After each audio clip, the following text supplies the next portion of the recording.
Okay, hi everyone. Thank you for attending our meeting, our February meeting for the Library Board, and we will call the meeting to order.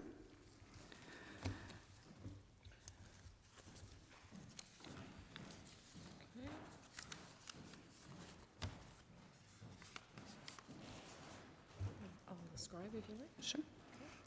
Do you want to read it, or do you want me to read it? You can read it. Okay, so I have a motion that the Stormont, Dundas, and Glengarry County Library Board approves the meeting agenda as presented. Could I have a mover for that? Tony, thank you. Seconded by Jim. And all those in favor? That's carried, thank you. Any declarations of pecuniary interest? Seeing none, we will move on. Adoption of the minutes. That the Stormont, Dundas, and Glengarry County Library Board approves the minutes of the January 19th, 2023 regular meeting as written. Thank you. It's moved by Jason and seconded by Lachlan. Thank you.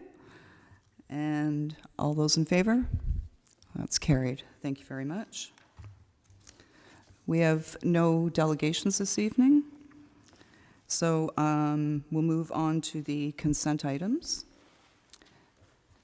As always, if there's an item that you wish to pull and have some discussion about, that's perfectly fine.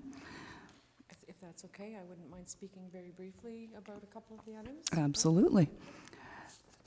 That the Stormont, Dundas, and Glengarry County Library Board approves all items listed under the consent items section of the agenda as presented. Could I have a mover? Tony, thank you. Seconded by Joanne. And all those in favor? That's carried, thank you. And Karen has some discussion points, so I'll let... Just a couple of things. Yep.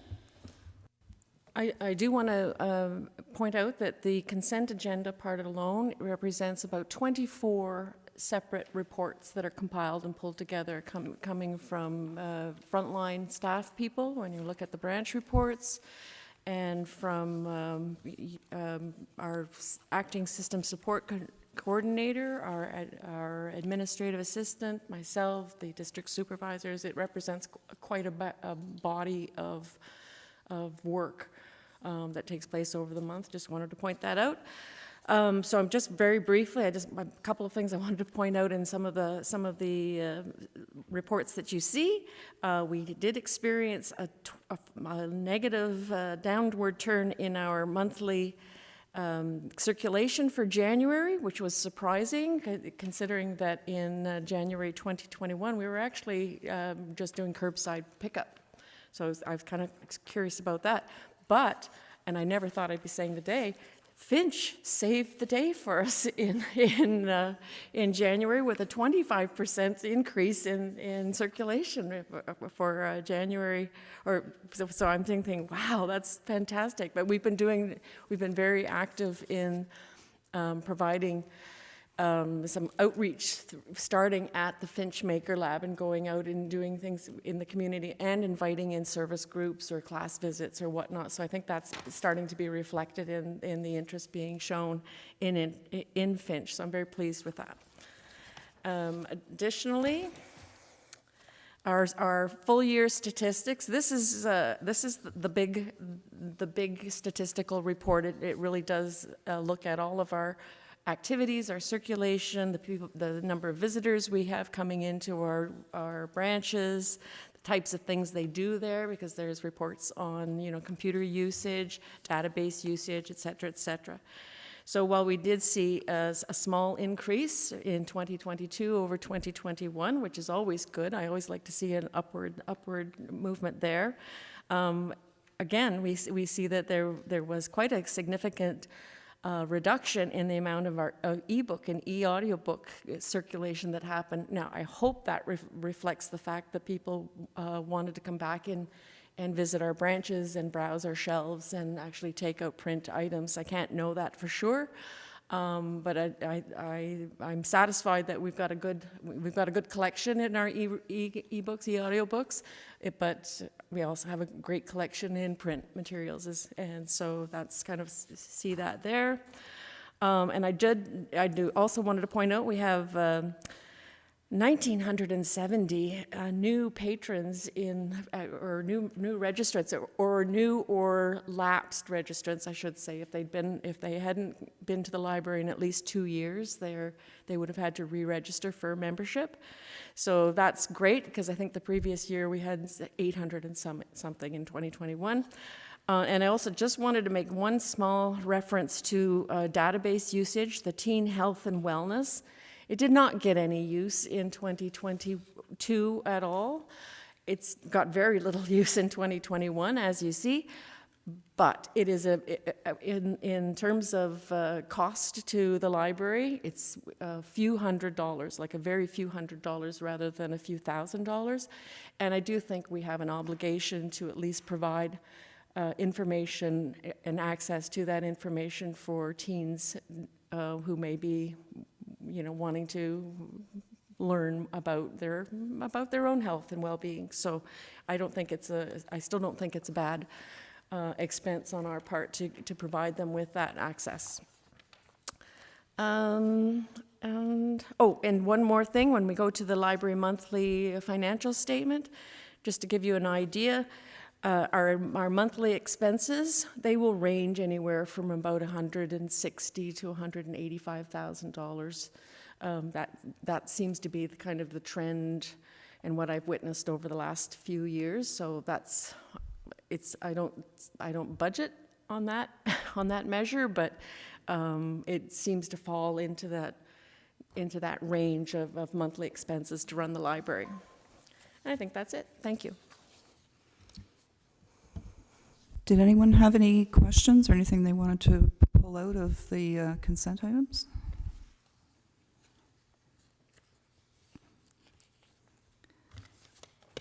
Okay.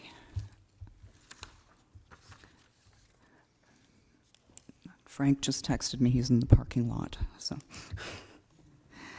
Okay, so then we'll move on to the first action item, which is a policy review, purpose of the board.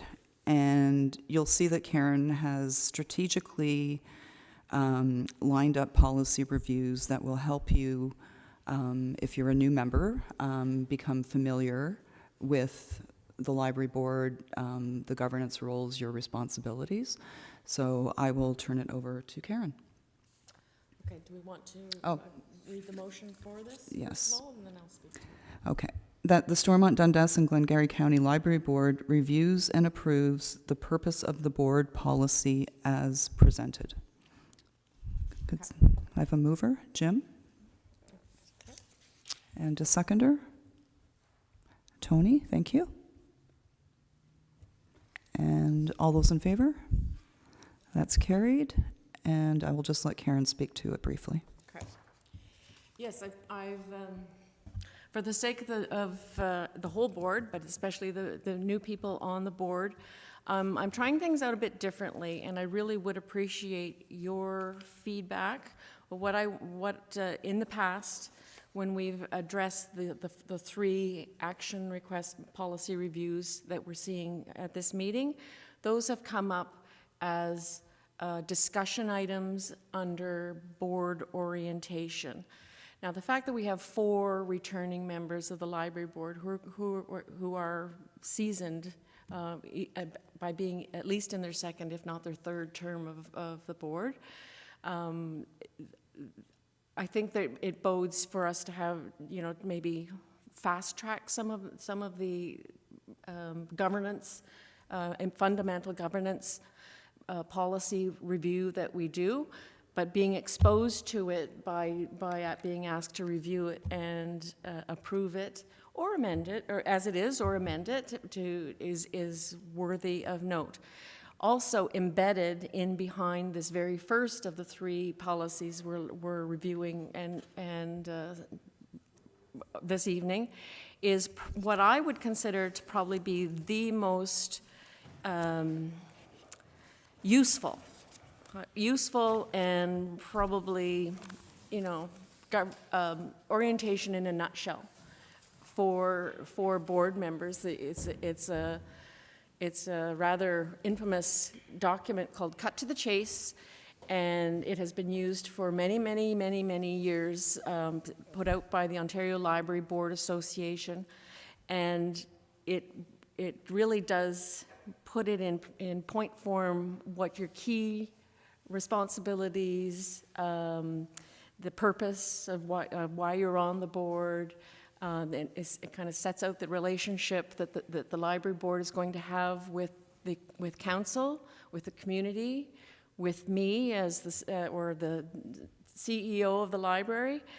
And so if I provided nothing else in terms of orientation material for you, this would be the one document.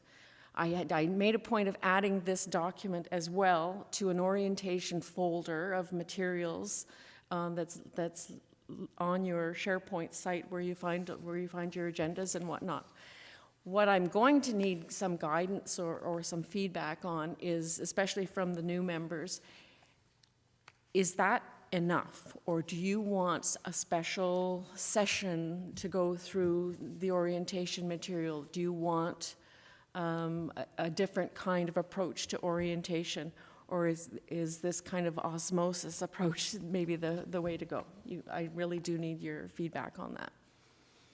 So that's one part of it. Beyond, and I think we've just approved that foundational policy as it stands, but like, do you need more? And if so, how would you like me to approach it? We've been known to have, if you look at the first two action requests, you'll see that they were first passed like 4 or 5 days apart, which means back in the day, before my day, library boards sat through 3-4 day orientation meetings. I've never done that, but I have tried to eke it out over the first few months of a board's new term, but I've never had 4 people returning to the board before. So, how would you like to see it go, and how would you like your learning to happen that way?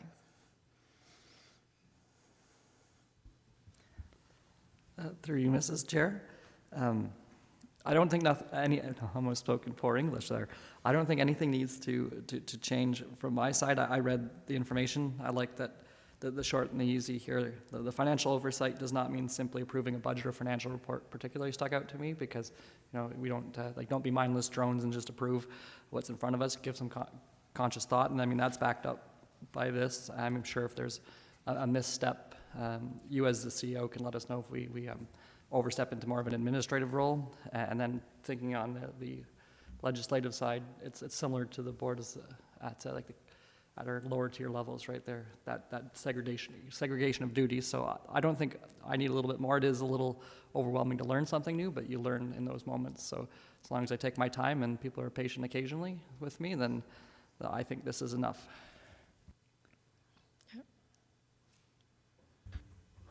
And I would agree with my fellow board member in that. I feel very fortunate to have done the boot camp at the recent library conference, and that was a great help to me too. And I found when I read the package, a lot of it made sense to me because I'd heard about it before. So I feel what you provide is fine for me.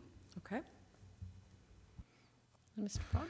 Yeah, through you, Madam Chair, I agree. I feel that sometimes after a month or two, you'll have more questions than you would possibly get during an onboarding. So I'm fine to take the information today and learn as I go, and then have questions in the near future, then to follow up. And I can just book my own time as well. We could do that individually as well. Perfect.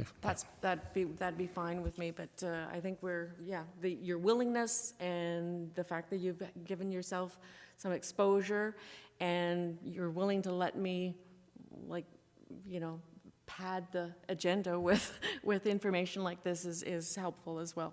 But don't forget, you do have a full orientation folder it's accessible to you at any time through the SharePoint site. So, okay.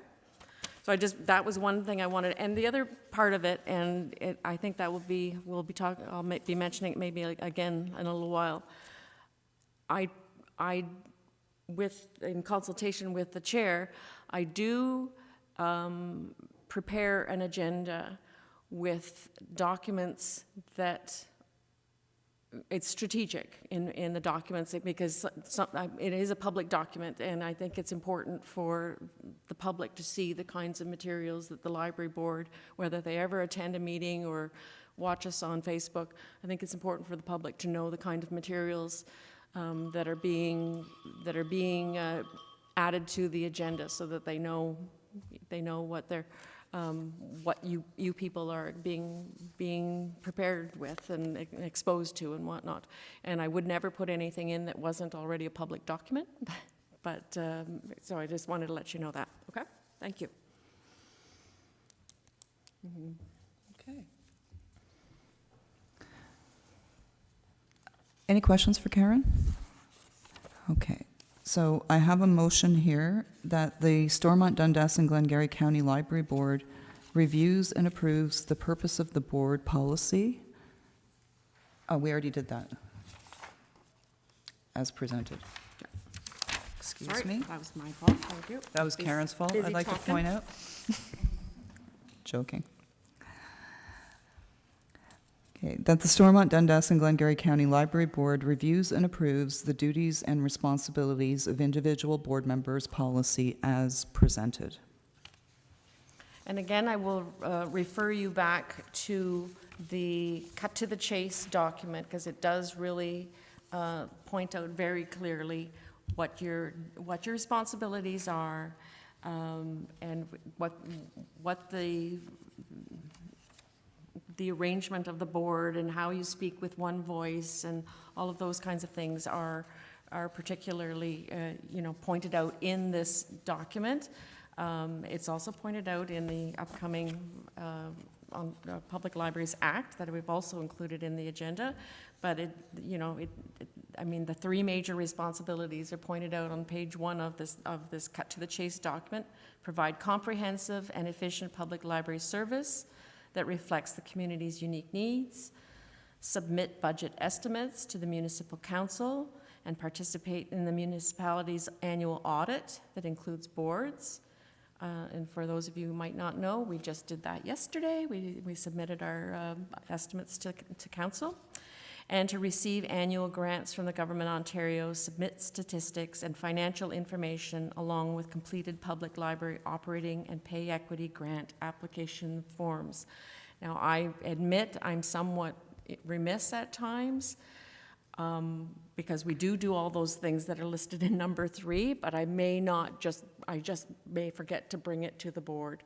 We are almost at the submission point of our annual library services statistic, annual survey of library statistics, I think is the name of it, and it's a legal required submission, and through that we go through all of our, all of those things you saw in the public or in the full year statistical report. We mentioned any new special acquisitions we might have got, or new initiatives, like if we started a new maker lab or something like that.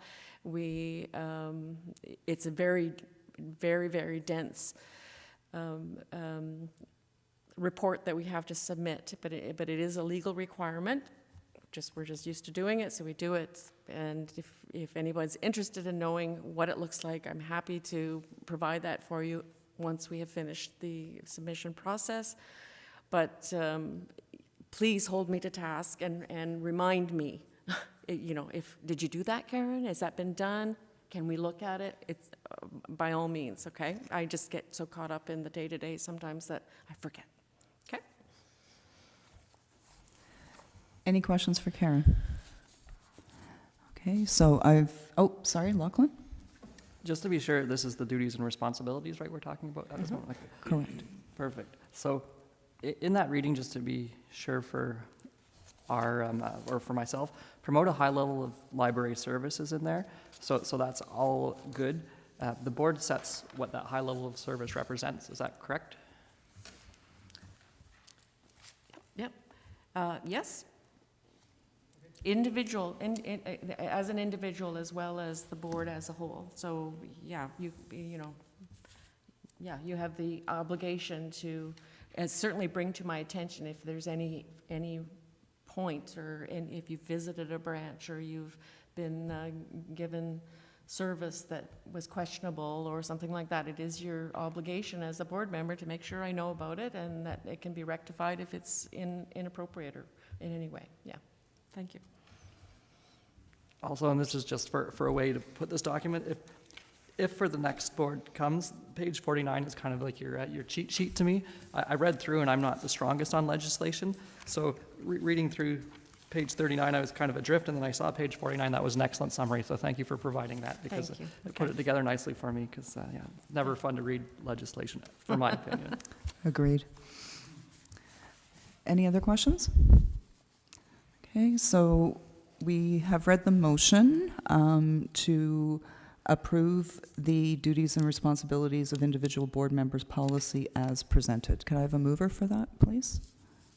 Lachlan, seconded by Jason. And all those in favor? That's carried. Thank you very much. And we'll move on to policy review, delegation of authority to the Director of Library Services.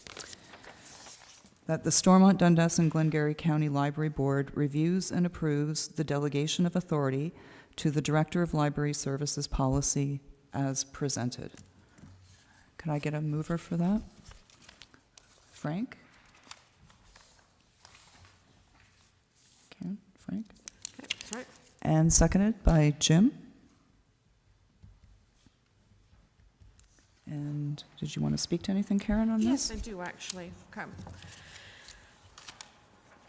So we did actually in our last meeting, I mean, you appointed me as CEO, or my position, anyway, I have to keep reminding myself, as CEO of the library.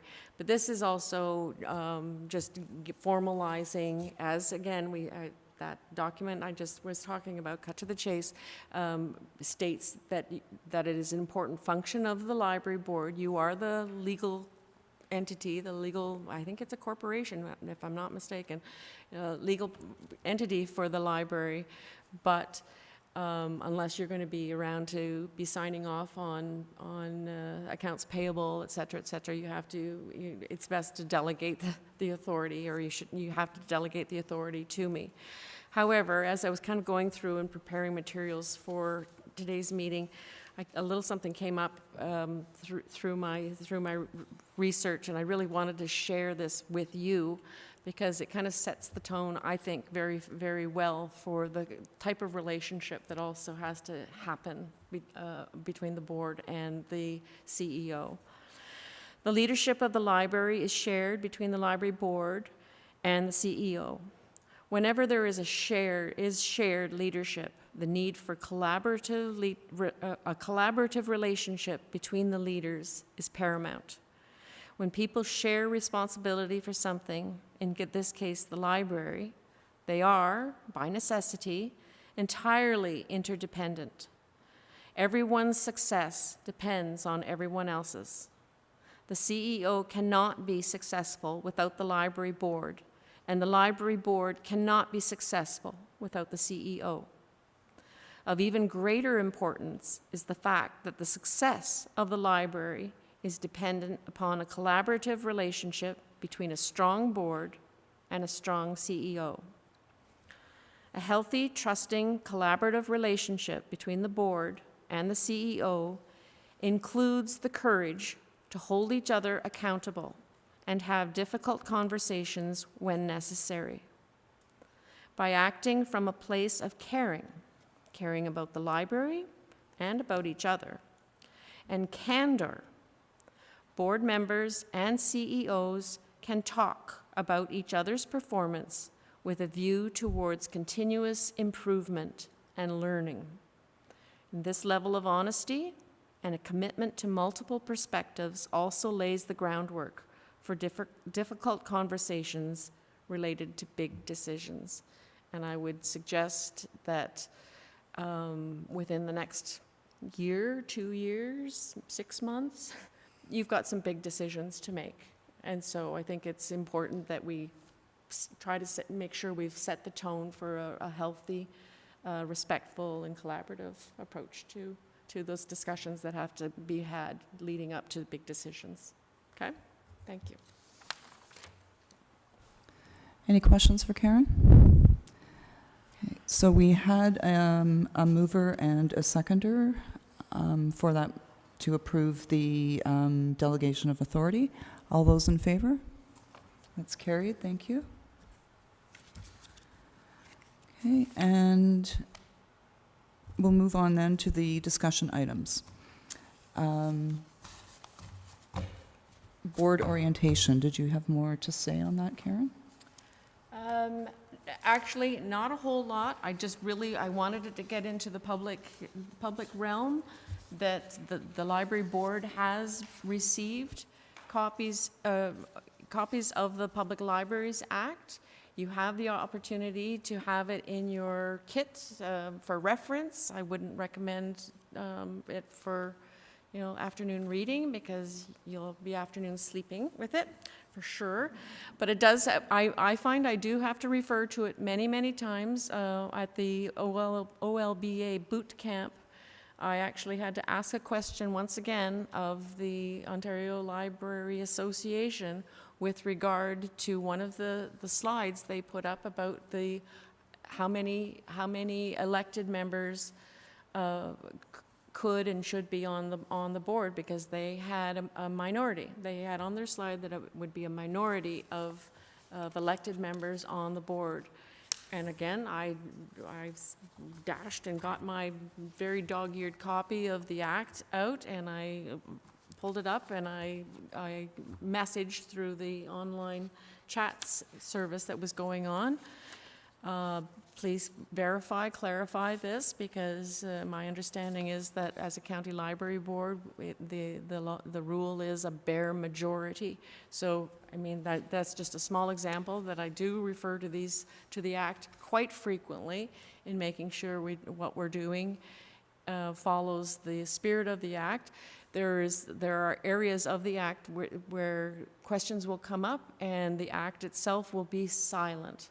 So that silence or the lack of specific direction or specific regulation in the Act offers some opportunity for interpretation and making an independent decision. But I also won't hesitate to contact consultants with the Ontario Library Service for clarification if I'm not absolutely certain with something. And this is after doing this job for 11 years, so it's a good thing to have and be somewhat cognizant of it and be able to refer to it. So I just wanted to add that. And thank you again, Lachlan, for the mentioning. I mean, have this one-page almost cheat sheet that kind of puts it in context, and specifically with having to do with our library is also a bit helpful in the early days. But please don't hesitate if there's anything, and you are looking through it, or we've come up with a question, we will refer to it, or you feel free, if you've got questions that's come up, contact me, and I will do my best to clarify and or get the right answer for you on it. But this is the reason I'm here, is because I wanted it in the public realm. Comment there, if I may, Karen. I listened to that boot camp presentation on the Library Act, and I picked up that same thing, because they talked about the library board. They didn't distinguish between a public library board and a county library board. So by the end of I got figuring up how many were appointed from the council, and we were overstocked with council members because they had the majority. But then when you look through the Act, you can make that distinction between a public library board and a county library board. So, Mr. Warden, we're safe with the numbers that we have. I believe that most municipal libraries the number of elected members is a minority, and I think it's not uncommon for it to be a maximum of 2 on municipal library boards. I think Cornwall Public Library, if I'm not mistaken, maybe has 1 right at this time. So, okay. Absolutely. Thank you. If I may weigh in, as I look around the table, I'm not sure the past experience of Mayor McDonald, but I look at Mayor Landry and I think maybe Mayor Broad. Other things that we do outside, I think of fire and health and safety and information like that. It's so key, and when I think of my time as a Joint Health and Safety Committee member, the dog-eared books that you had because you needed to know where to find it, same with as firefighting and the FPPA and the legislation, and I'm sure in your past career, the same idea. It's the ability to find that information quickly that establishes that we understand what we're doing and to support, support our efforts with confidence. And as Jim was saying, you know, the difference between the public and the county library board, that's, you know, a minor difference to some, but a major difference to us, to understand that there is a difference. So I do as well appreciate that being available to us. Thank you. Thank you for that. Any other comments? Lachlan, you're here all day, right? Thank you. Obviously, you listened to the county meeting. Thank you, Karen, for pointing out that, yes, page 49 is for this discussion item. I erroneously mentioned it for the previous one, so sorry for that error. So that's a good page to look at for this one. Thank you. Okay, we'll move on to the next item, which is an update on the Morewood Express Depot. Karen. Yes, following Tony's request that we look into it further, I took a Sunday drive out to, or Saturday drive, I can't remember what it was, but fairly close afterwards. I drove out to Morewood. It's going to cost me a fortune in sushi, I'm telling you, but it's worth it. That's the really, really good sushi. They're really the owner and proprietor of the mart there, this convenience store, just really is not interested in developing a partnership with us. However, over the course of driving around, thank you. I also went up to the community center in Morewood. The parking lot was full, I'm happy to report. So there was something going on in Morewood at the community center. And as I was looking around there, I also had a eureka moment in the middle of the night where I thought, well, what about one of those locker systems that are out there somewhere? I've never seen one, but what if we could do something with that? And so as it turned out, miraculously enough, Biblioteca, one of our service providers that we're using, they're our cloud library providers, they're our e-book providers. They have in recent months, they have developed a holds locker pickup system. And I remember speaking with them about this system a couple of years ago. And they said, well, we're thinking about coming up with an outdoor one. And I said, well, that's great, because that's exactly the kind of system that a lot of us country libraries would need. We don't have access indoors someplace, or we might be under the cover of a doorway shelter or something like that. Let me know if and when you develop it. And they were bringing it to the Super Conference in Toronto at the beginning of February, the first time in North America that their new outdoor holds pickup locker was going to be showcased. Well, that's good. And I'd also knew or heard that Cornwall Public Library had some sort of vending system for books at the Benson Center here in Cornwall as an alternative location for people to go in and when they're attending a hockey game or whatever. And so I contacted the acting CEO of Cornwall Public Library and said, "We'd like to know more." And she said, "Well, I'll tell you where it is, and let's set up a meeting and we can meet." So Cheryl, our acting system support coordinator, and I went over to Benson Center, and this is what we saw. This is called a novel branch. So this is not a holds pickup system. This is a mini browsing. This is kind of like the Coke vending machine or the chocolate bar vending machine model, but you have it holds up something like 125 books. They've got it set up with children's books on the bottom rungs or bottom shelves, and then adult books on the top. But that's an indoor unit. This is only an indoor unit, and it's just inside the door on the right-hand side when you go in the main doors of Benson Center. So then we had our subsequent meeting with the CEO just to find out a little bit more about, the logistics behind it and what their experience has been to date. It's still definitely in a kind of a pilot mode for them. They haven't seen a huge uptake with it, but they do, they do appreciate that they have a presence somewhere else than in their one branch library system. They are hoping to either move it from Benson Center, maybe set it up down by the college, or some other municipally owned building that they have. It does require both systems that you see. So then I went to the OLA conference, and Margaret can tell you, I sidled up pretty strongly with the Biblioteca people to have a look at their remote locker, and they gave me the whole run through how it works and whatnot.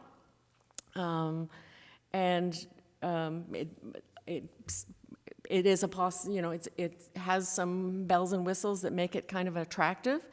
It's also got a much sweeter price tag than the novel branch that Cornwall Public has. But I just wanted to bring this to the board's attention as a possibility for current and or future express depot stops. There are a few specific requirements. It does need a dedicated internet drop. It does need electricity. And it needs a little bit of shelter, outdoor shelter, but not a whole lot. Like that thing you see at the top there actually stands out quite a ways, so you could get out from under the rain, for example, and look at it. I would not. Personally, I would say if this was something that the board wanted to consider as a possibility for Morewood, don't just do it in Morewood. Do it in another location as well. The optics would be just such that I think it should be, it should be explored as another possibility for another location, either existing or a possible future location. But I think this has it's interesting. It's kind of like our self-checkout systems. It's kind of like the 3D printer, when we introduced the 3D printer. It's kind of definitely future-focused and forward-looking. It would have to be, I think, attached to a municipal building, a local municipal building of some sort, in order to get to the opportunity to get the electricity and to get an internet drop put in, because I don't think we could ask or expect either of those costs to be picked up by a private enterprise, a proprietor of a private business. But I wanted to bring that to your attention. But I absolutely can tell you that the lovely proprietors of the Morewood store are not interested in this at all. So, Frank? So I don't know what the other members of the board are thinking when I look at this. I'm just trying to get a sense of community like Morewood. You get the diehard library people will drive to Chesterfield, I believe, to go and get their fix of the library and what the services that they give. This only gives one service. It's dealt more with books, and that's it. So it doesn't mean, and I don't know in a small town, and I'd like to get Mayor Fraser's opinion on this, but to get some kind of unit like this, would you see the benefit of an investment like that and seeing if that would work, or I'm just curious to see the other members' views on it. Well, my thought on that, Mayor Landry, is that it is. No, I don't consider that as being an option that I would consider to be, because it'd have to be indoors, and the only indoor spot is the RA. sorry, I did forget one small piece of information, which is probably quite vital. This Biblioteca unit has the option of an add-on browsing or vending thing, also geared for the outdoors. This is just holds pickup, which is what we do at our express depots with Pickups and returns, ma'am? pickups and returns. Okay. Yep. But you can also introduce, made by Biblioteca, not by the firm. You can also, if there was a desire to have a little vending machine with say 100 to 150 books, that could be added on. You can add on another 17 lockers systems, like it does have that add-on capability. I should have mentioned that there is, and I do believe this one, which is the only indoors only, which is, I don't think that's a good fit for us, but you can also, I think, add on a holds pickup module to go with it. Right. But, So okay, sorry. to the question, there is that one option, and I guess if I may, I'm not sure if the other members are up to speed on the struggle that Morewood had. I'm guessing not. So Morewood had a library, a full-service library. It was deemed not to be needed, so it was removed from the community. There was, as every community suffered, upset whenever one was removed. They suffered and expressed their upset. And then, I'm not sure if it was a year ago, but I think it was at a carnival. It was about a year ago. I was approached by a resident of Morewood who, with some friends, had sought out a venue to host, that would host an express depot.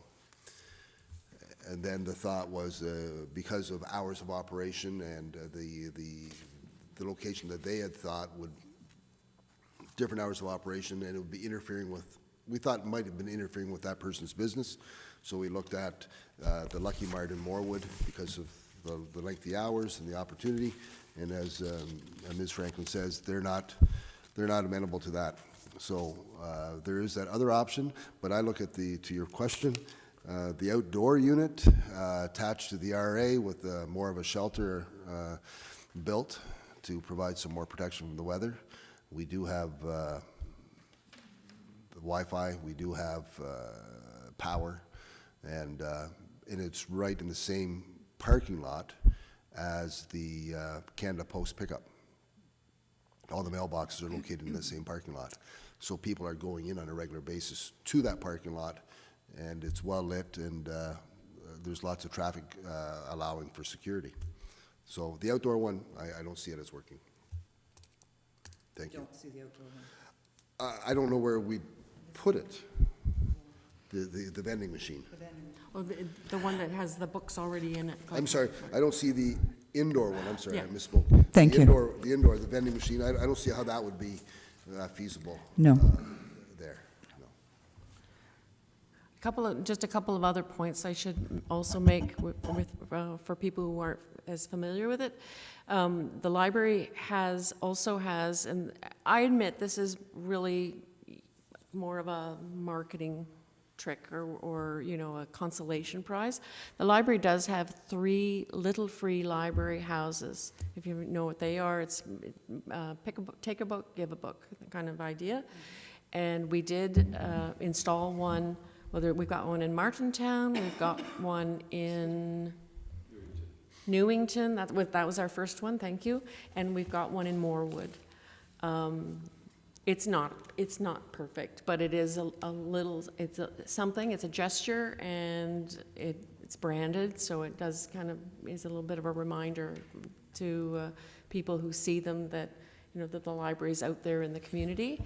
And the other point I have to make is that in our array of library branches, North Dundas has 3 full-service branches in Winchester, Chesterville, and South Mountain. South Dundas has 3 branches. South Stormont has 2. South Glengarry has 1 municipally provided. North Glengarry has 2 municipally provided, and North Stormont has 3 as well. So they just kind of give you an idea of where the branches lie in terms of the local municipal landscape. Jason? Thanks, Madam Chair. Obviously, the 2 units are delivering 2 different services. And Yes. the thoughts of the pickup and drop off is what Warden Fraser is interested in for North Dundas. On the 3, Dalkeith, Glenwalter, and St. Andrews, on those 3 expresses today, other than the cost of delivering books to said locations, do we incur any expenses for those? None. So- Well, that's not completely true. Dalkeith, we incur a staff cost. We pay somebody an hour a week specifically to do that. And that's in order to save the library courier, which runs the big truck running on gas, right? To have to drive out to Dalkeith. So we pay a staff person who works at Alexandria branch where the processing is done to drive to Dalkeith to deliver and pick up. Okay. If I may weigh in on that, it's not so much weigh in, Mayor Broad, there is another expense at Dalkeith. I'm going to get into that Yes. as well. Okay. Yeah. That's fair. It's- The site that was originally proposed, there would be no added expense. It would be, it's a business in Moorwood, and as much as I would like to see cutting-edge stuff in Moorwood, and I'd be quite proud to have something like the remote locker at the Moorwood RA, I feel that unless Ms. Franklin has investigated the other venue and received feedback from them, I think we need to check in with them to see if they're still open to the idea before we go down this path. Was this Seashell. the hairdresser? Yeah, I have not. I have not, because I have not because, in my opinion, it almost makes a bit of a barrier for people who wouldn't be going to the hairdressers to be expected to go to the hairdressers to. That's right, and I understand that concern, but that was the comment from the head of that group that was speaking to me, that they felt that that was the venue to go to, and not that I want to say, told you so, if it doesn't work out, but an effort nonetheless. If this is decided that we don't want to go down the $18,000 path, the $18,500 path, if we don't want to ask that that be considered, then I'm suggesting that we need to consider Seashell. Yep. Seashell? I believe that's the right, Seashell? yeah, Okay. SEA. So Karen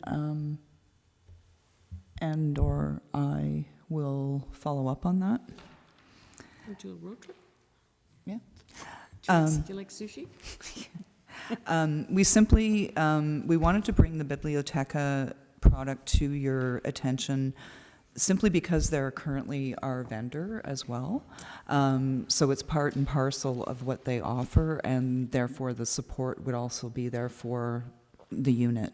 It was simply a suggestion in terms of an alternative way. We were thinking of Morewood, but other locations as well. But, you know, the Super Conference gives us the opportunity to check these things out in person and touch them and feel them and see how they work. And so it was interesting.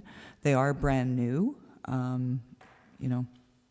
And they can be branded. That's another, you know, small positive note about them, whereas we cannot do any library branding. Well, we're trying to get our return bins that we have at our 3 locations just wrapped with our logo on it, so that that logo stands out again. But we can't do any advertising or, you know, giving people direction, come on into the Glen Walter gas station to have a kind of library experience of, you know, of sorts, you know, so. If I may, I'm not opposed to the cutting edge, maybe not cutting edge, but to the technology and having the remote locker.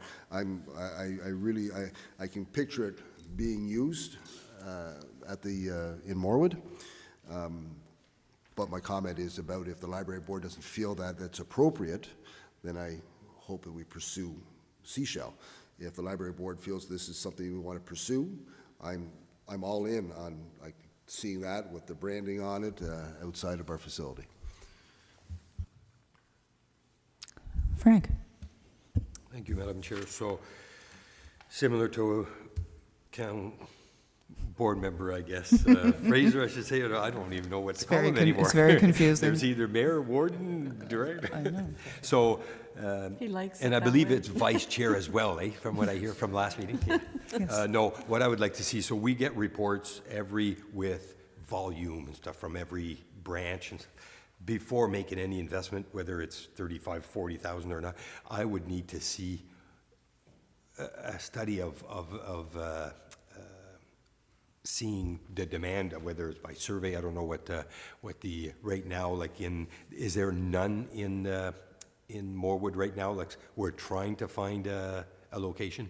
Like the nice part about a location, whether it be the investment, the cost is very minimal. It's a service that's offered in town when a business grants to hold it for us.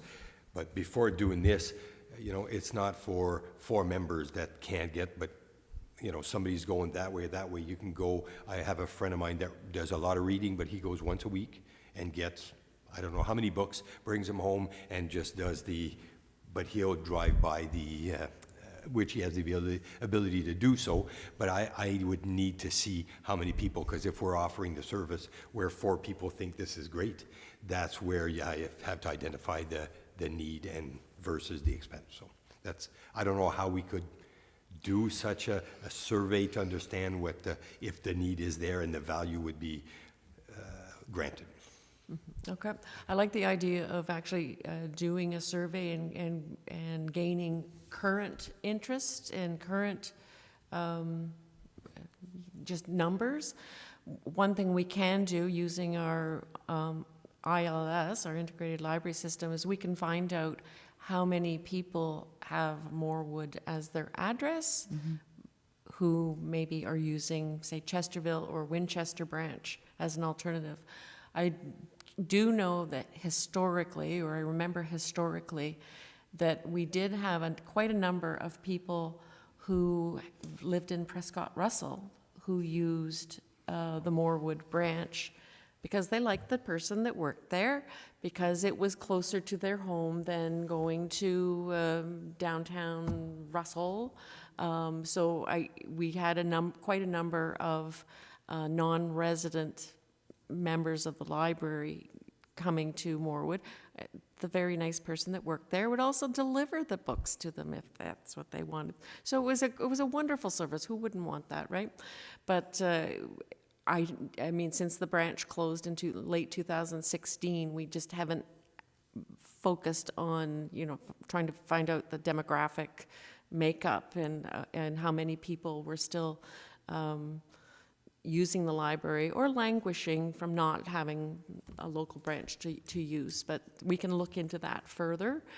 We could also put out just a very short survey that maybe could be, you know, through social media, or find a place within the village to, you know, have your say, kind of thing about it, and see what kind of response we get. Hopefully this isn't an urgent decision that has to be made. I think we've got some time to think about it and try to approach it in a you know, a proper fashion. Being the person that had brought it up a while ago, my opinion is, again, depending on the group. If the group was in support of this, I would support it. And if the group, to Board Member Landry's thoughts, would rather a survey, I would suggest that we just enter into agreement, because there's no cost, enter into agreement with the proprietor of Seashell, and let it roll from there. See how what the uptake is, see if there's interest. If there's good interest there, this may not be needed. I think this is I think of the locker that I see at the Pioneer Gas Bar outside of Winchester for Amazon pickups. I've seen these things elsewhere. Similar an idea. People place their order and they go and pick it up. But to the concern about people walking into the business in Moorwood, I envision that they would be contacted and said that your books are here.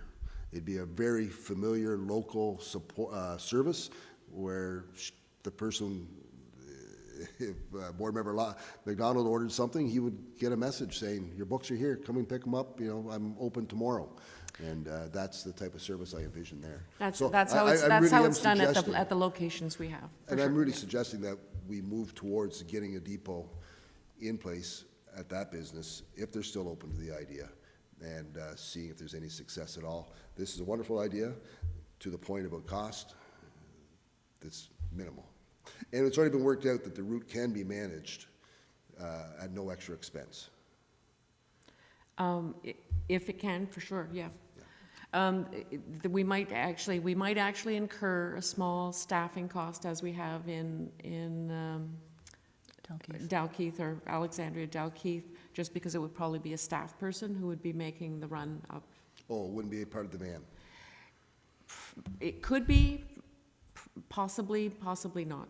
We just have to, his route is quite, it hasn't gotten any shorter for closing branches in 2016, shall we say.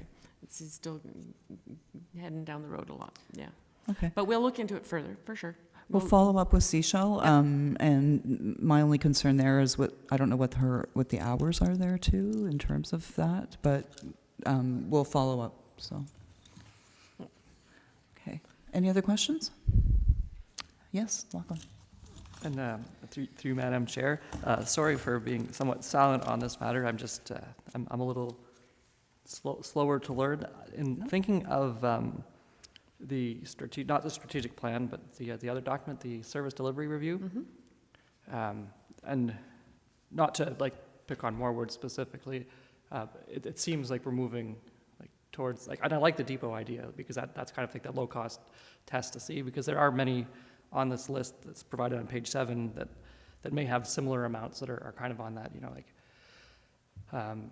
like obviously I focus on South Glengarry not first, but just that's what catches my eye, and what I remember is, you know, like potentially Williamstown. Like there's some tough decisions, but I do like the idea that Board Member Landry said, and it's being supported, is to test out and see, get those numbers, because there's a lot of numbers here that are also strong. Or yeah, so I'm for the idea of testing it out. I just I hesitate to say too much, only because I think I probably have to read that direction, that not the strategic one, the operational review again, because there's, as you said, the next 6 months to 3 years, there's probably some hefty decisions. So I like the depot idea if we can get it done, because it gives us an idea to what the numbers would be. And I mean, if I understand, like depot means somewhat of an express model. Okay, because That, and the cost is as 1 hour every once in a while sounds feasible. We call it a pilot, and we go from there and see Yeah. what the numbers show us. So it does sound like a good idea. I'm a fan of people being able to get to books. Any other questions, comments? Okay. Now we'll turn it over to the topic of Dalkeith. Okay. For everyone's information, we are still not able to get firm numbers on the amount of use that our account for paying, our ExploreNet account paying for internet at Dalkeith Plus provides, simply because we actually have learned that the account is in the name of somebody who hasn't been working at the counties of Stormont, Dundas, and Glengarry for about 5 years minimum. But our admin assistant is in the process of getting that access transferred over so that we can actually get the firm numbers. However, I did speak just today with the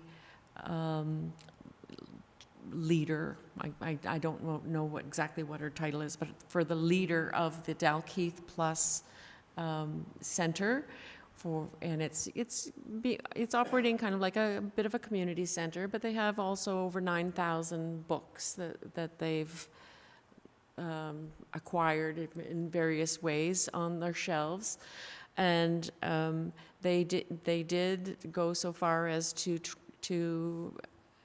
do proper cataloging of those 9,000 or so books that they have, using a program called Library Thing, and they also use an online program called Tiny Cat to circulate those books to their members. It is a membership-only library. People do pay $100 a year to become members of the Dalkeith Plus Center. So the person I spoke with, her name's Brenda. Brenda said today that the internet is used there every day for running the Library Thing cataloging program, and they use it, well, not every day because they're not open every day, but they also use it for their Tiny Cat program for circulating. The internet it's Wi-Fi, so and it is password specific. So you have to have the password in order to access the internet. It was suggested by our own county's IT department. They said, well, it looks like it's being used a lot, but that could be the next door neighbor using the Wi-Fi instead of paying for Wi-Fi themselves.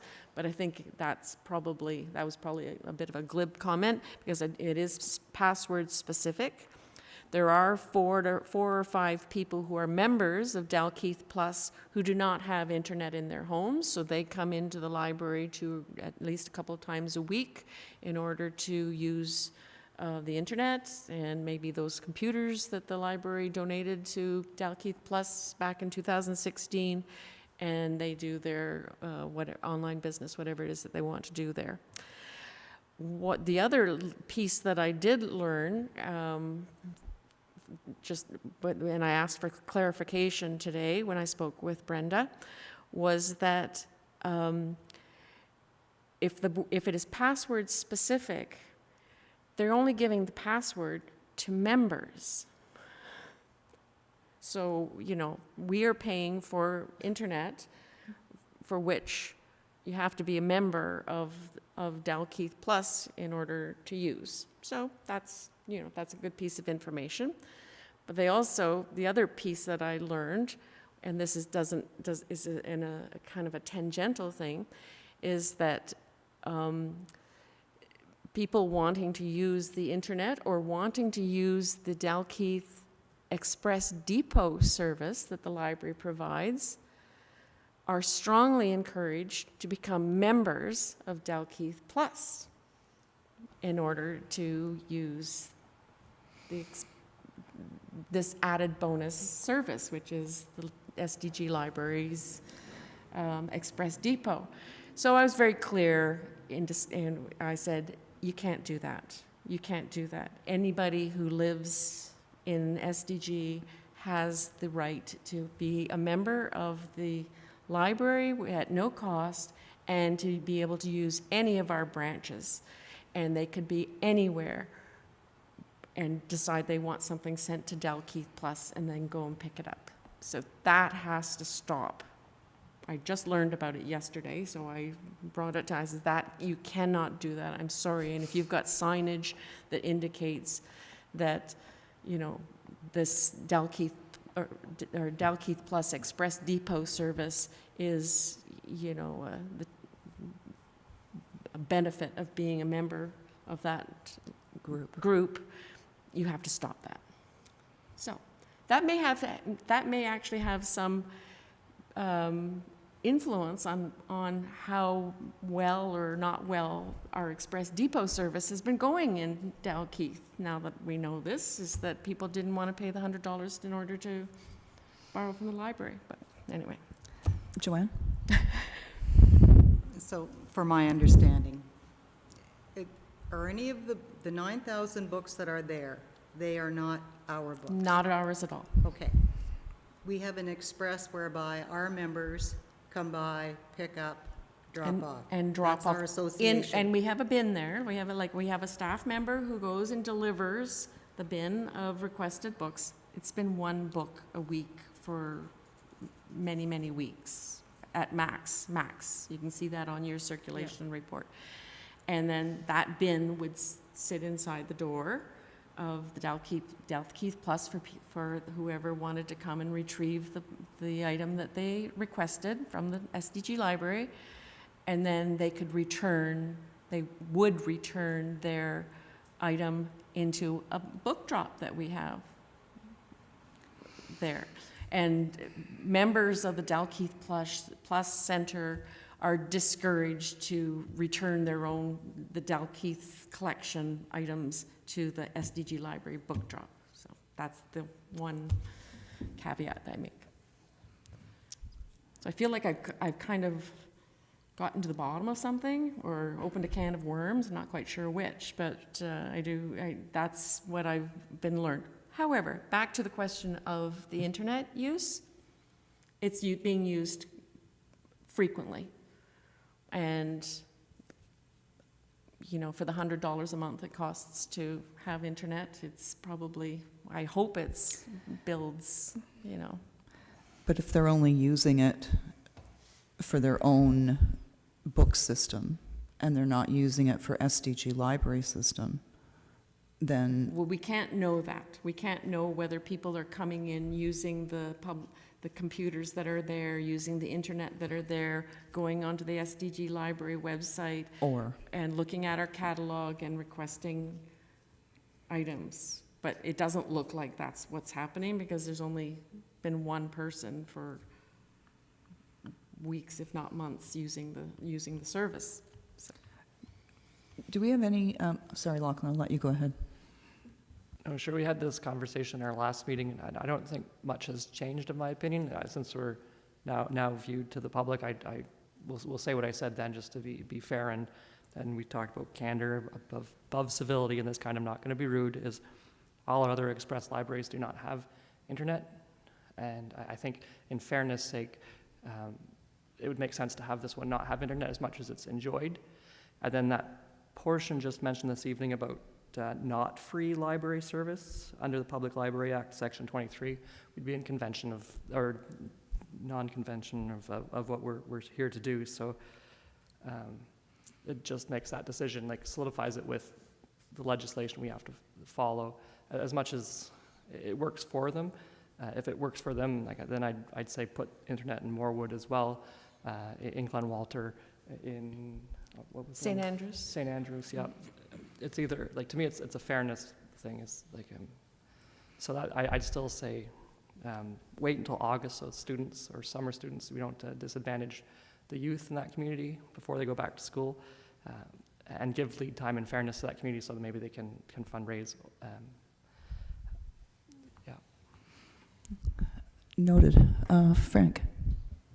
Just, thank you. So just wondering, so I'm not sure how many membership they're pulling out of Dalkeith at $100, but the 9,000 books that they have, are they updating their inventory? Because if they're not, like, it would kind of get, so I'm not sure the direction that they're taking. You would think that they would want to support us and build on, you know, not requesting the membership fee because you're using the services of our library, basically. So anyways, that being said, I, again, support what was just said, where, in all fairness, we should not be supporting internet and understanding what the outcome that you just explained to us tonight. So It was indicated that they couldn't afford internet for their operations, the in-house operations.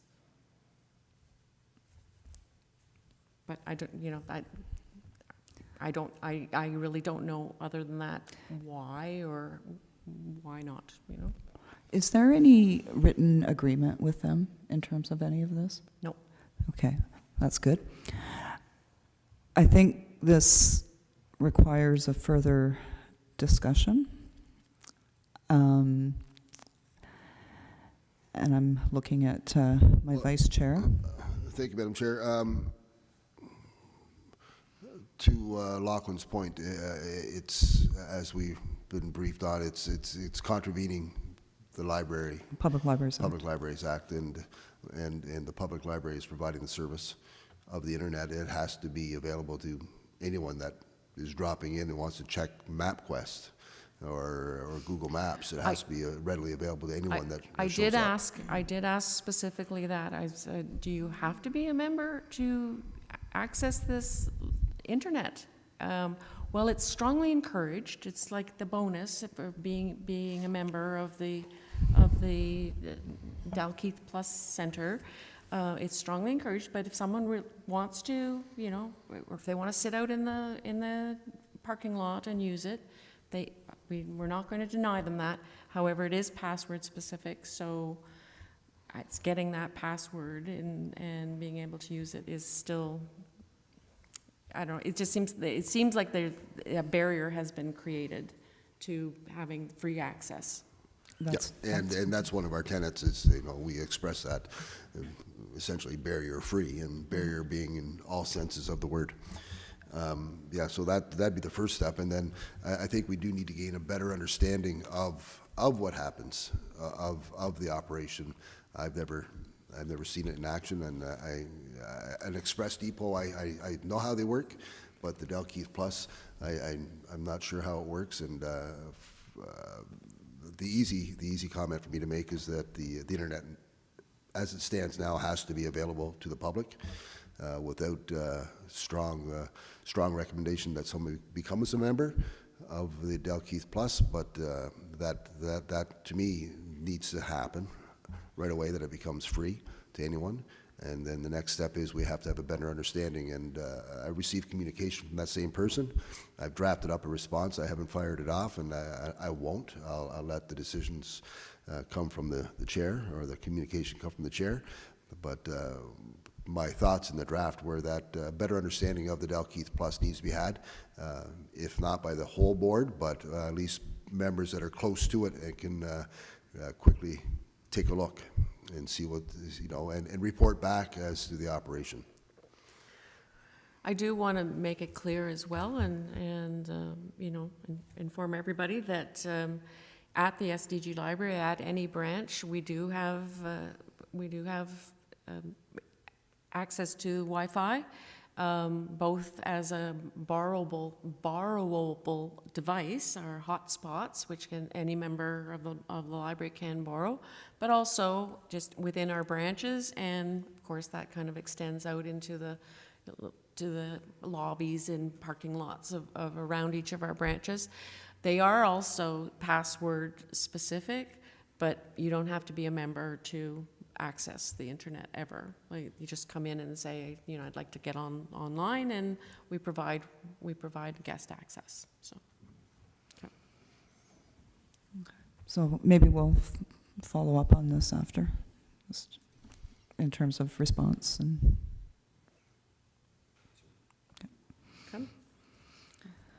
Is that I mean, have I provided enough information for you to, at this point, or? And I certainly follow up with help with communications and whatnot, as needs to be. Okay. And certainly, once our admin assistant has had a chance to actually have a look at our account, that's our internet account for there, we'll hopefully have more information as well, just how much use it's getting. Maybe it's a you know, a wonderful thing. But anyway. Okay, moving on, unless anyone has any other comments. Okay. The Service Delivery Review Report. You're familiar with it, or should be by now. And I just wanted to bring to your attention that we got some media attention around it. Myself, Karen, and Mayor Fraser as well. So we've included the articles that were written. I spoke to the Glengarry News, and I felt that they did a fair article. The article that the Morrisburg Leader did with Karen and Tony, again, is there for you to read. To be honest, the one that troubled me was the editorial in the Morrisburg Leader, which came out on February 1st. This was when we were on the train going down to Toronto. And so we read it at the conference. And when I returned from the conference on the Sunday, I started to draft a response, but I started to feel like we were late in the game, because by then the article was already 5 days old. To be honest, I didn't want to get into I hate to use the word, a pissing match back and forth with regards to this, but I will say publicly that I am disappointed that the Morrisburg Leader included a number of errors in the article, specifically around the facilities. And I guess we should take their word that we need to just market it and everything else will take care of itself.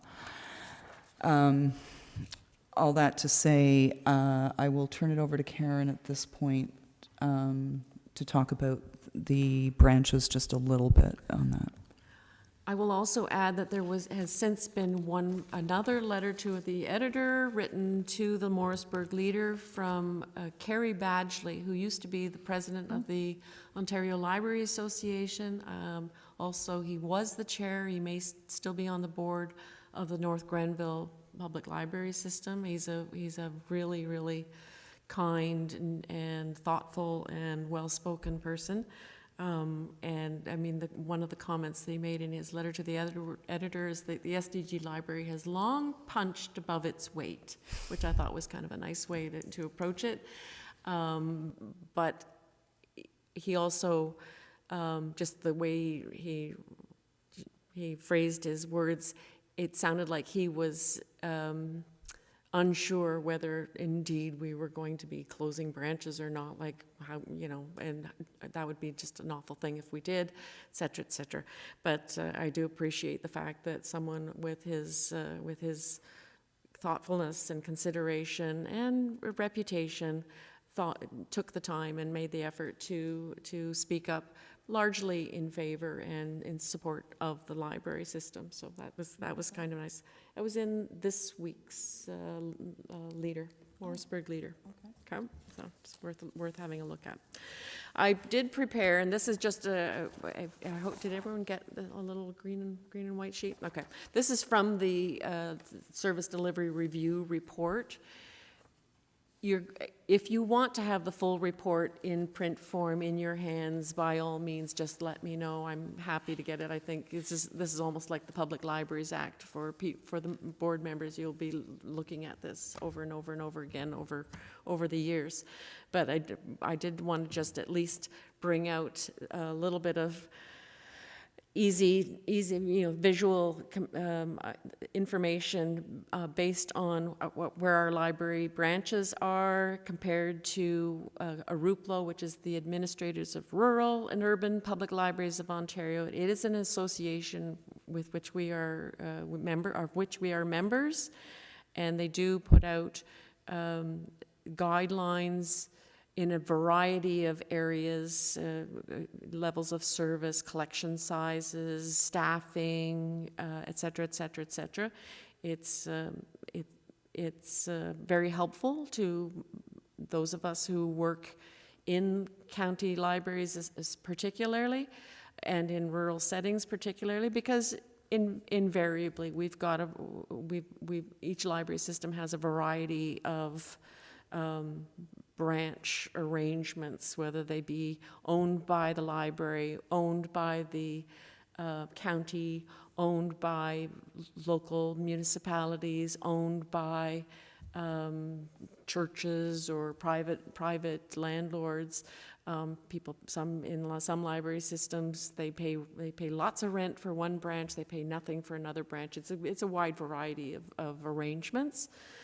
But these two charts that I've brought to your attention really speak to our branches in terms of size and how we fare against these provincial guidelines. And I attended a workshop in October last year where we went through the entire guidelines with an idea to updating them to meet identified parameters. Like it's impossible to say, well, for every 1,000 people you should have this big a branch or whatever. Well, some places don't have 1,000 people, so then it becomes difficult. And so catchment area, or how to define what the guideline should be is a challenge. So anyway, I think these charts represent the most current determinations of where branches, what branches should be. So a small library branch is still considered between 2,500 and 5,000 square feet. We've got 2 branches in our library system that would be of that size, barely, Ingleside and Alexandria. We don't have any, and both of those branches are considered our big branches, and neither of them would even come up to the medium-sized branches. I think more than anything, I've thought about this so many times, and we've wrestled for years and years and years about our branches and where are our branches located and how many do we have in each local municipality, and et cetera, et cetera, et cetera. The real elephant in the room, if I would say, is many of our branches, if not all of them, are small, are really, really small, and too small. And it has become very evident in this time of COVID that our branches are too small. But what are we going to do about that? So in spite of what the consultants may have suggested in some of their recommendations, what were the numbers? Recommendation number 20 or something like that. Considered closing branches or whatnot. I don't think that's the issue at all. I think we really have to be aware and consider what we can do about the fact that we have such small branches. Lancaster was a perfect example. Certainly when we were in limited access, restricted access, we could have 3 people in that branch, two visitors and a staff person. Heaven help us if a supervisor came in, because that person couldn't come into the branch. There wasn't enough space. It makes it hard when you're trying to encourage people to come and gather and, you know, share a story time or create something, collaborate, do something together when you don't have space. I don't think it's, I certainly don't think, I don't think that closing branches is the answer. I think growing the branches, making them bigger is the answer, but there you go. That's just, I'm retiring. I just wanted to add as well, if you're approached by media about anything like this, obviously, if you're comfortable speaking to it, you know, feel free, as Warden Tony has done and Karen. If you're not, please feel free to flip them back to myself, and I'd be happy to give them a call. So I'll just leave that at that. I think we've got a really good thing going. There are some aspects of the report, and it's interesting that the media has picked up on the facilities. It's always been the facilities, one way or the other. I really take, like, I'm not happy when members of the public, you know, will walk up to a frontline staff person and start, like, berating them about, when are you closing this branch? Especially in the case that this happened, it was our second busiest branch. Why would we close this branch? Like, this branch is a golden for us. Why would we do that? That part I have a hard time with, but I can't control that. Have you given communication speaking points maybe to employees like that so that they know? We have. Okay, thank Absolutely, we have. Frank? And just to let them know that they've got the support from our administration office as well. Yeah, for sure. Good. So I wasn't present at the January meeting, so I don't know if there was some discussions that were held there. This caught me by surprise. I was approached by somebody that, so I'm just curious, so who championed this report? So who was, and who financed it? The consultants report? Yeah. That was the organizational review that we had approved back in December. And we made it public because that's the right thing to do. It's up on our website. So that's where it was largely picked up.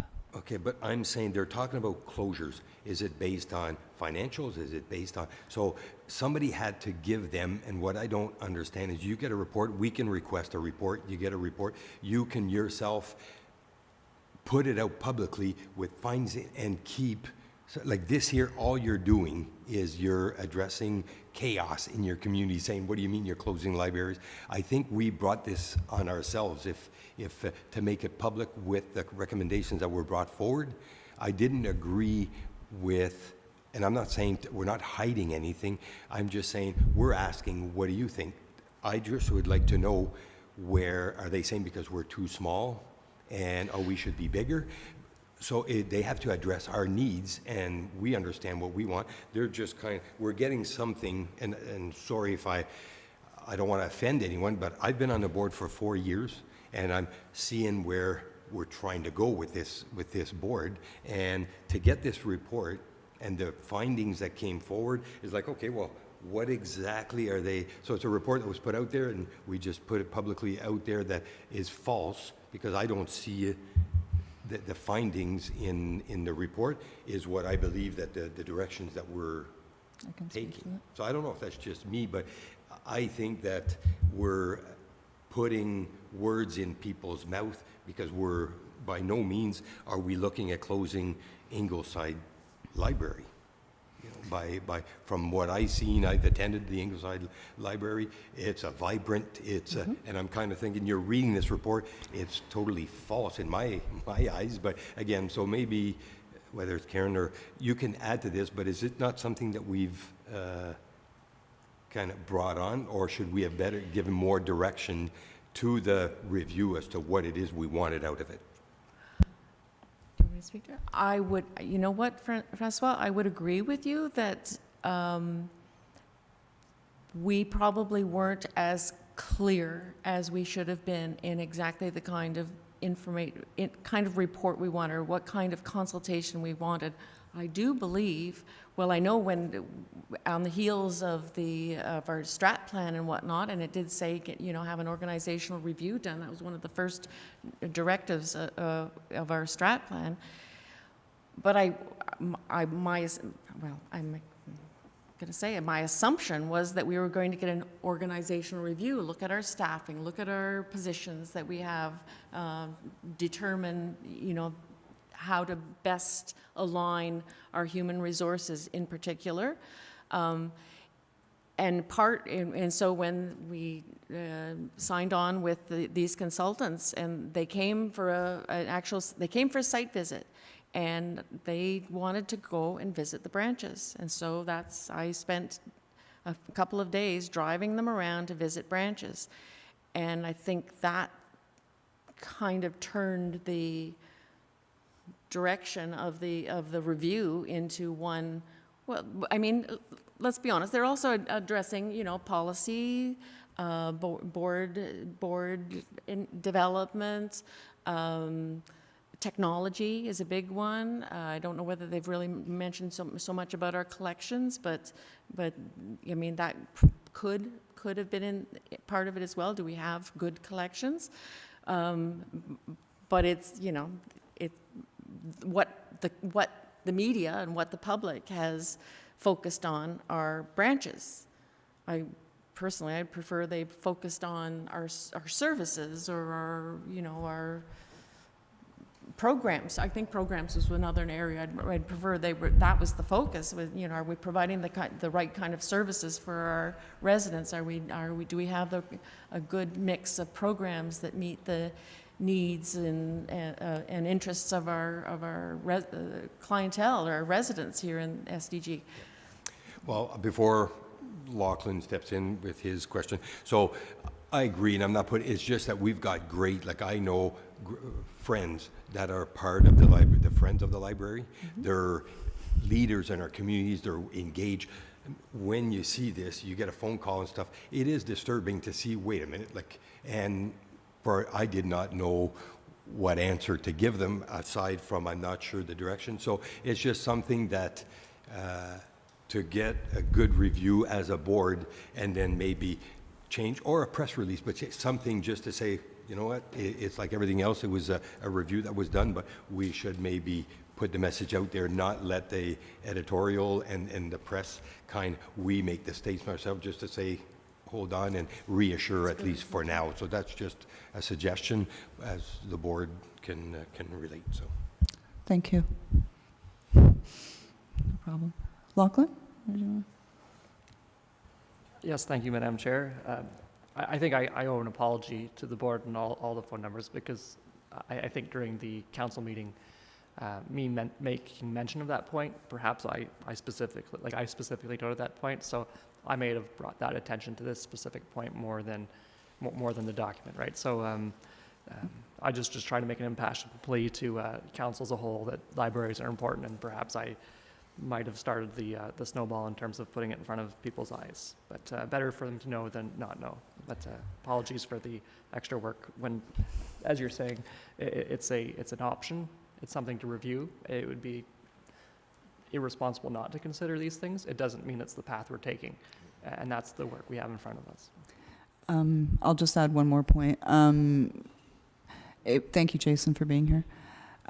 It was made very clear to the reporters that this was a report done by an outside company. So it's an outside view. I think they would have been remiss not to look at locations if you're doing a service delivery review and an organizational review. But it's one recommendation out of 20. Until those recommendations are approved and agreed to by the board, they're just that. They're recommendations. And I take very seriously what you said about perhaps it could have been presented in a better frame. At the same time, people are, they're jumping up and they're upset. And maybe that's not a really bad thing either, because if you're that upset, go out and get a library card and be part of your library. And you wouldn't have these deep concerns about losing something in your backyard. So I'm trying to put a positive spin on it, that it's brought attention to libraries. We've made it clear that that's not our focus of closing branches. But if people are paying attention, even better. So I look forward to reading this article from Carrie Badgley, and I will actually send that to everyone. But at the same time, we had to put the report out in its entirety. We can't pick and choose what we put out. It has to go out as it was presented. But I don't disagree with what you've just said, and that's food for future thought, absolutely. Thank you. And if I may, Madam Chair, yes, you're entirely correct. The entirety of the report needed to go out. It had to be and it's an unfortunate truth that would be the most contentious issue in the report, and that, of course, would be the one that would be reported on. I think it's important that it is brought out there. And it's unfortunate that they didn't see that there's other recommendations. And as a comment that was made to a reporter, if all else fails and we don't find ways to improve and take advantage of the report and the things that it suggests and look at them with our eyes and see, is this feasible? Can we manage this? Those are the things that we need to do first, is take advantage of those things, the low-hanging fruit from the report, and the things that we can manage and deal with, and work with those things to as I look at our strat plan, to grow our physical inventory, to grow our buildings, and to grow our membership. And I think it was just an article that allowed them to report on something that was going to perky people's ears up or allow them to voice their opinion. And it's unfortunate, but I think the review definitely was needed, and there's points in that review that we do need to consider and see if there's ways that we can manage to achieve our goals. Thank you, Madam Chair. Thank you for that. Jim.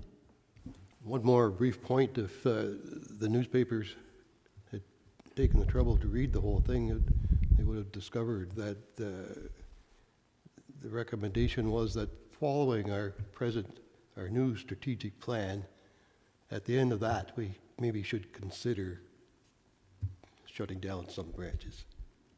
But that doesn't get reported. So it's sloppy reporting, and it's inaccurate editorializing by the Morrisburg Leader. Mm-hmm. And I think the Glengarry Record had a better story, all right. But it's just sensational and sloppy reporting. I agree. We'll have bigger fish to fry, I'm sure, than this report.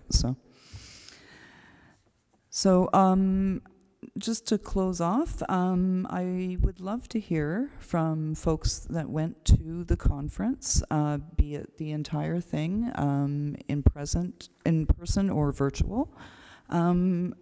And whether it was just the boot camp. So I'm going to go to Joanne first and get your impressions. Thank you, Madam Chair. As I mentioned before, I did sit in on the boot camp on the Saturday, and I found it very, very, very interesting all the way through. The first session I listened to, and I was virtual for this, was Understanding Governance in Your Library. The next one was Understanding the Public Libraries Act, which is great to go through that. But the listing that you have, Karen, at the end of the act is really good, and would have probably. But they did hit on many essential points of the act, which was always good. I made some other notes too, but I won't be too long.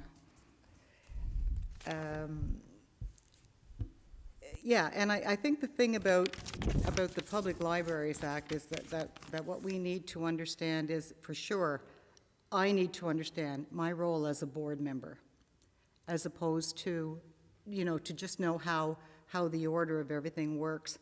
And the other thing that they kind of talked about in relation to understanding the Act is to understand the challenges that will come to us.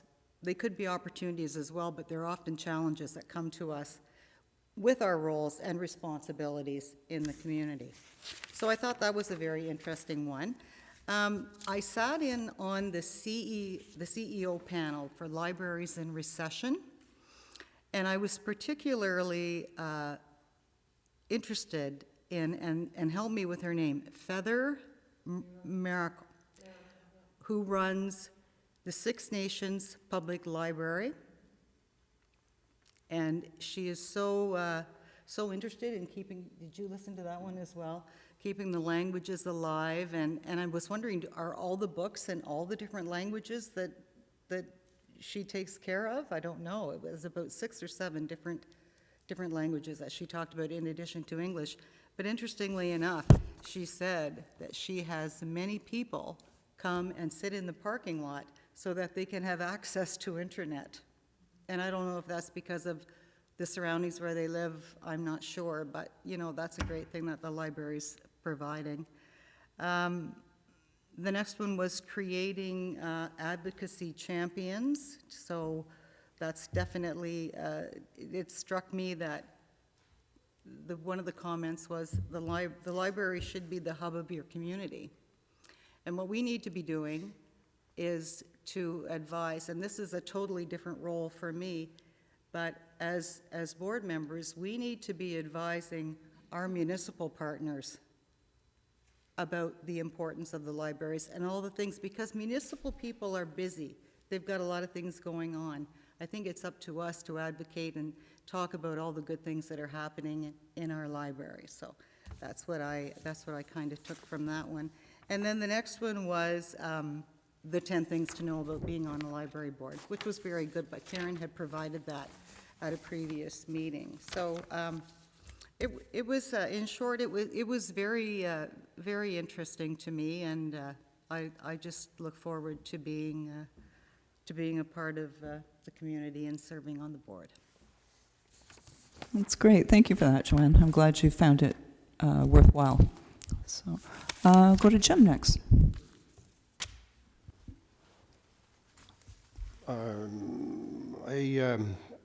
For me, the actual conference began on Thursday, February 2nd, with the welcome from the OLA president, Sabrina Saunders. And as part of her presentation, she announced the winner of the OLA President's Award for Exceptional Achievement. And the award was given to the librarians, all the librarians of the First Nations public libraries. Wow. And the award was accepted by a librarian from the Six Nations Reserve, and I don't have her name, but I could like to dig it up. She related some of the difficulties experienced by the First Nations in Ontario with regard to libraries. 131 Indigenous nations in Ontario. I didn't realize there were that many, but 131 and 39 actual libraries. And that's down from before the pandemic. And they all operate in a minimum of personnel and very, very few resources. And the award was to acknowledge the efforts of all of those Indigenous librarians across Ontario, which might provide it's interesting that you picked up on the Indigenous library part, and it's something I don't understand, because the act states that band councils should be treated the same. Band councils, where our libraries should be treated the same as county councils. But I don't know how that works. What about our local Cornwall Island folks here? Do they belong to the Cornwall Library system, or where do they fit in? I have no idea. I don't know. Are some of those people members of our SDG library? I hope so too, but I really don't know. It might be something to investigate if we don't have much else to talk about. think we'll be, I think we're going to have lots to talk about over the next little while without that. But anyway, it got me thinking about it. As in the other super conference I attended, there's a dozen or more sessions going on at the same time, and so you had to make choices of what you're going to listen to. And I tried to take in ones that were designated more for the library boards. One that really struck me, and I talked to, I guess, Karen and Margaret about this, was that in Simcoe they operated a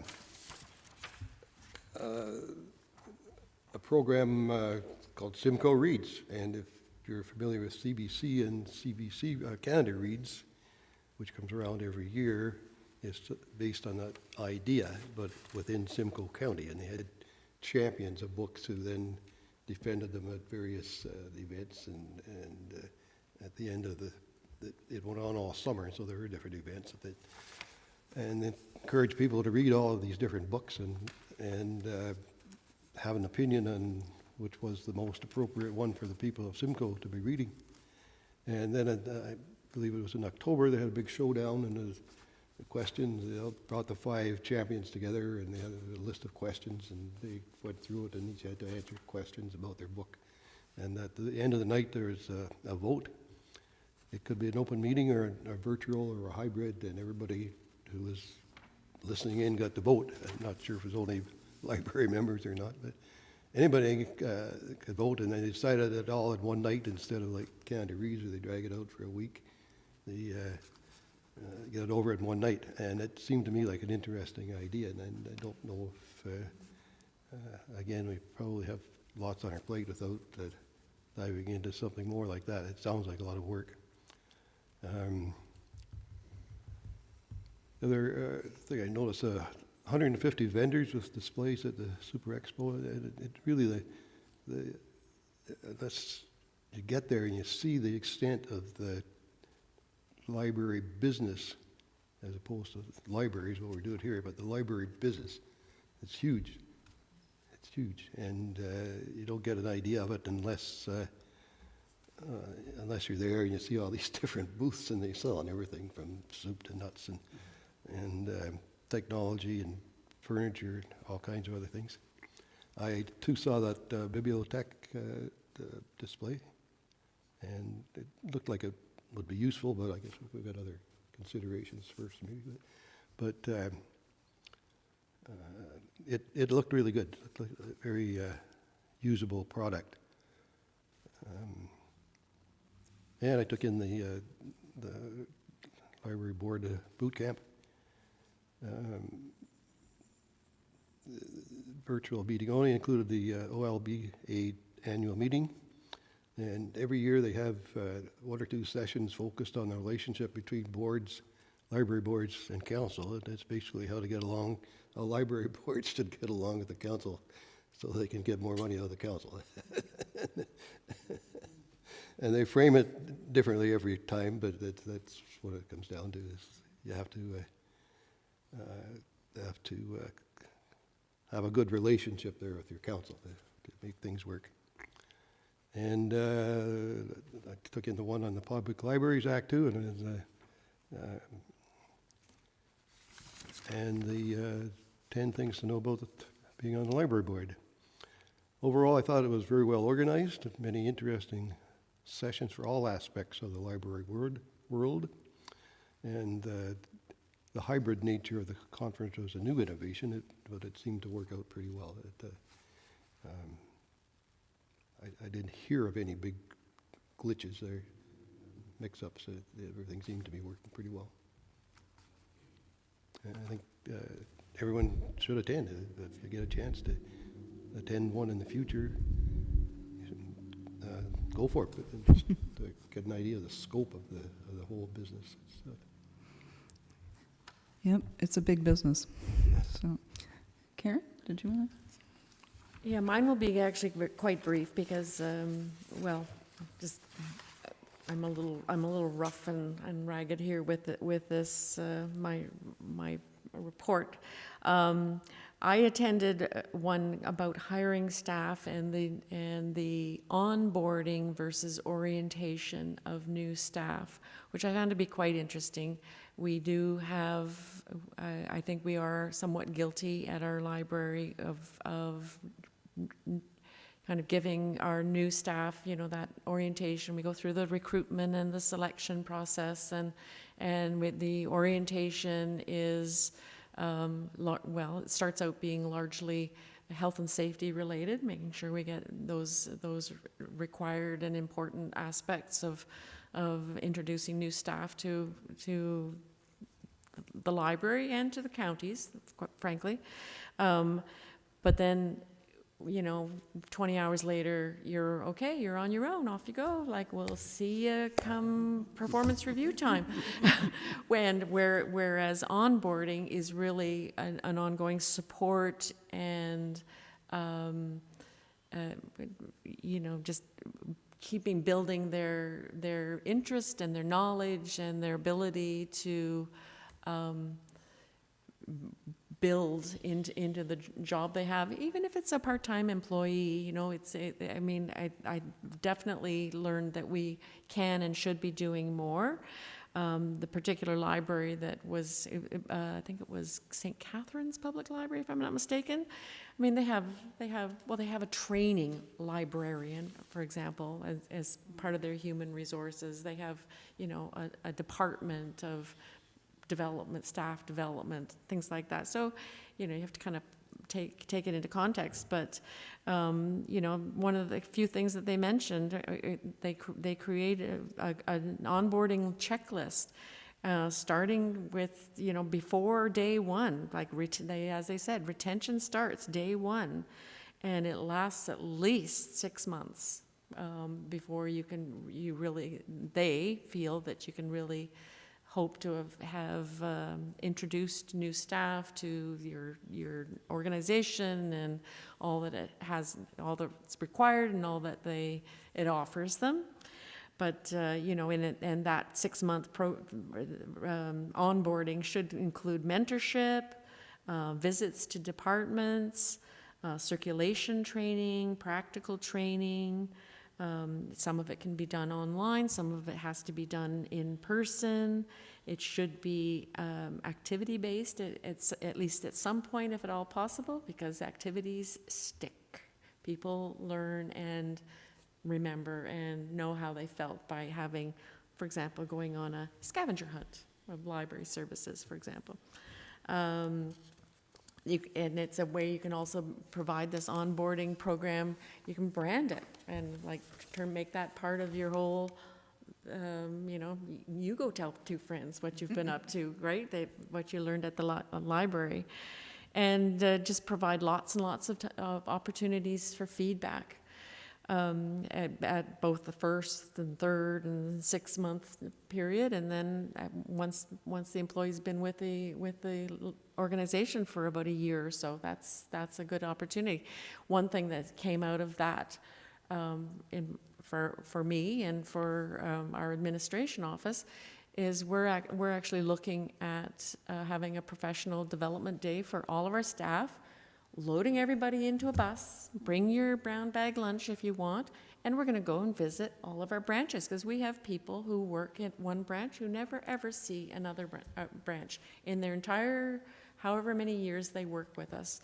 I had opportunity my 2nd day of being employed with the library to go out with the courier, and I got the tour of the branches, and that 15 years later, that day still sticks in my mind as being so useful and so helpful. So that was a really important thing for me to consider in terms of, you know, like finding the right candidate, but also how do we make that candidate really feel like they're part of our organization and part of the team. That was a good lesson for me to attend that. And I attended just because I wanted to learn a little bit more, I attended a session on how to run an LGBTQIA star book club for teens if you're not a member of that community. That was very interesting for me.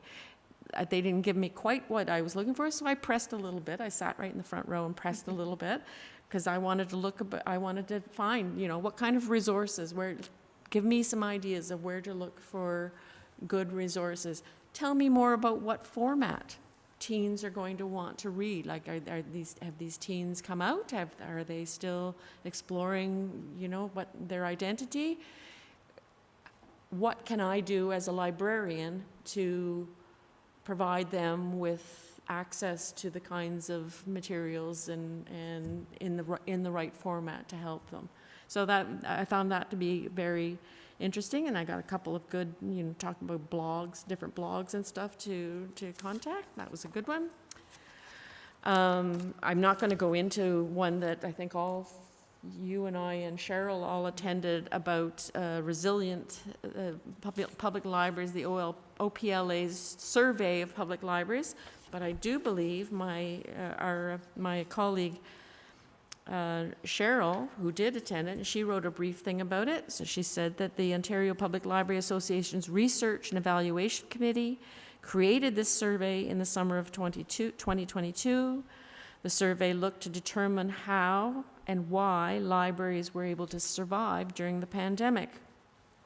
They covered topics including staffing, programming, services, facility use, and governance. And the results were broken into categories based on the population of the library, systems that the library system serves, small, medium, and large. Some topics saw similar results across the various size library systems, while others varied based on size and the makeup of the library system itself. And in the end of the presentation, all of us in the audience were given opportunity to share topics and suggestions for future surveys. I'm asked a lot of questions coming out of official sources like the OLA or the OLS or whatever. What's your experience with this? What do you? And oftentimes I have no idea why they're asking me that questions, but I try to do my bit and represent and provide an answer to the best of my ability. And it was really interesting to see, oh, okay, that was being gathered, and it's quite interesting just how the small answer you gave back in June on this topic fed into a whole other big area of service delivery that you wouldn't have thought it had any connection to, but people who do market research and whatnot definitely know what they're doing, and it was very interesting to see how they're pulling those threads of information together. I thought it very interesting. I also spent quite a bit of time up on the trade floor because I was interested in seeing.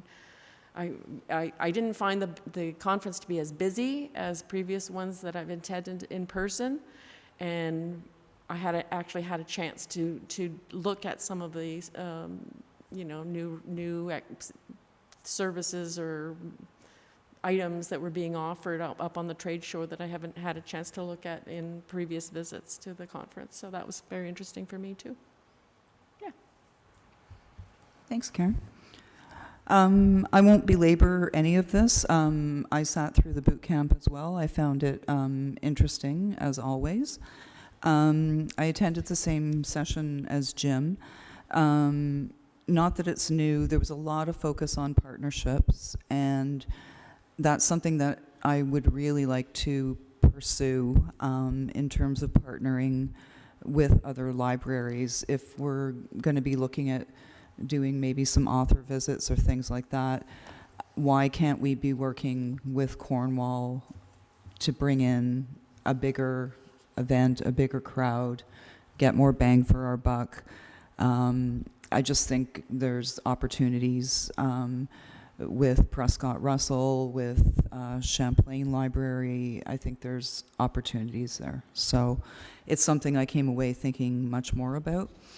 I attended a session on the extraordinary pressures and rewards of the CEO position.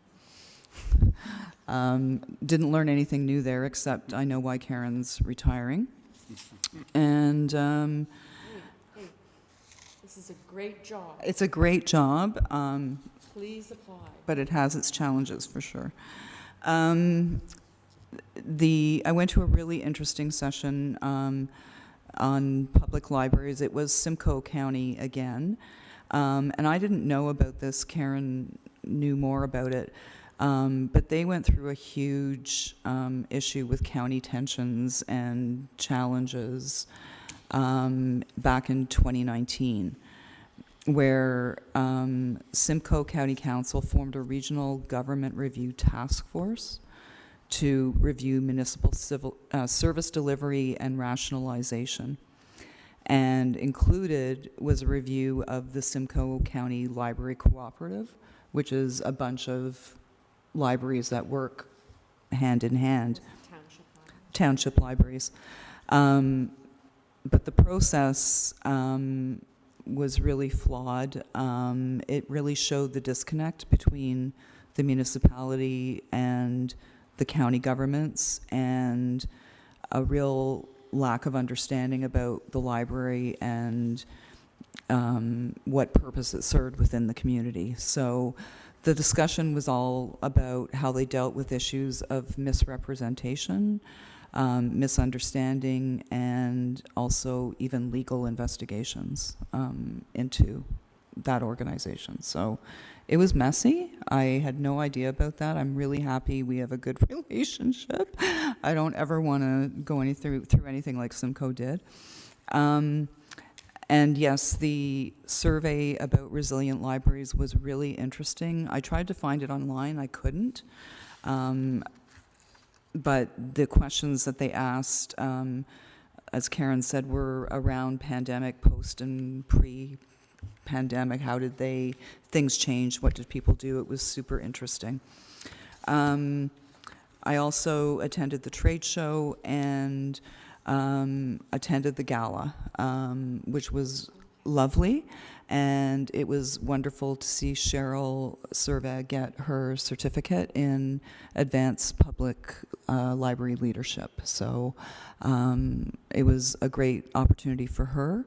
And yeah, the gala was very nice. So, and it was nice to have someone receiving an award and being recognized. So that was great.